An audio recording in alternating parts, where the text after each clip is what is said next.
ঈশ্বরের সন্তানেরা আবার তাঁর অবাধ্য হল। তাই ঈশ্বর ফিলিস্তিনিদের অধিকার দিলেন তাদের উপর 40 বছর ধরে রাজত্ব করবার। তখন তিনি শিমশন নামের একজন পুরুষকে নির্বাচন করলেন তাদেরকে উদ্ধার করার জন্য। একজন স্বর্গদূত শিমশনের মাকে কথা দিয়েছিলেন যে তিনি এক পুত্র সন্তানের জন্ম দেবেন। শিমশনকে ঈশ্বরের কাছে 3টি প্রতিজ্ঞা করতে হয়েছিল। সে মদ্যপান করবে না, মৃতদের ছোঁবে না, কখনো নিজের চুল কাটবে না। ঈশ্বর শিমশনকে অত্যন্ত শক্তিশালী করে তুললেন। তিনি একটি সিংহকে হত্যা করলেন এবং মৌমাছিরা সে মৃত সিংহের গায়ে মধু তৈরি করল। শিমশন সে মৃত সিংহটিকে স্পর্শ করলেন এবং ঈশ্বরের কাছে করা প্রতিজ্ঞাগুলির মধ্যে একটি প্রতিজ্ঞা ভঙ্গ করলেন।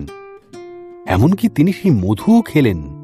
দলিলা নামক এক মহিলার প্রেমে পড়লেন শিমশন। কেন শিমশন এত শক্তিশালী সেটা খুঁজে বের করার জন্য পলেস্তীয়রা দলিলাকে প্রচুর অর্থ দেবার আশ্বাস দিল। দলিলা শিমশনকে বারবার জিজ্ঞাসা করতে লাগল। শেষ পর্যন্ত শিমশন দলিলাকে বলেই দিল তার শক্তির রহস্য। যদি আমার চুল কাটা যায় তাহলে আমার শক্তিও চলে যাবে। তাই যখন শিমশন ঘুমিয়ে পড়ল, দলিলা একজন মানুষকে ডেকে পাঠালো তার চুল কেটে দেবার জন্য। শিমশনের শক্তি চলে গেল। ফিলিস্তীয়রা যখন এলো, খুব সহজেই তারা তাকে বন্দী করল। তারা তাকে অন্ধ করে দিল। তারপর তারা শিমশনকে কারাগারে বন্দী করল এবং তাকে দিয়ে ভারী ভারী পাথর টানার কাজ করাতে লাগল। ধীরে ধীরে শিমশনের চুল পূর্বের অবস্থায় ফিরে এলো।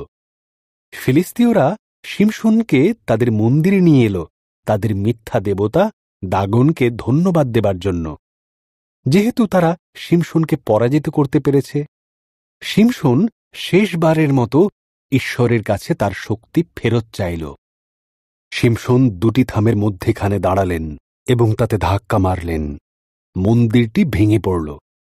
সমস্ত ফিলিস্তীয়রা মারা গেল এবং সঙ্গে শিমশনও। শিমশন তার প্রতিশ্রুতি রাখেনি, কিন্তু ঈশ্বর রাখলেন।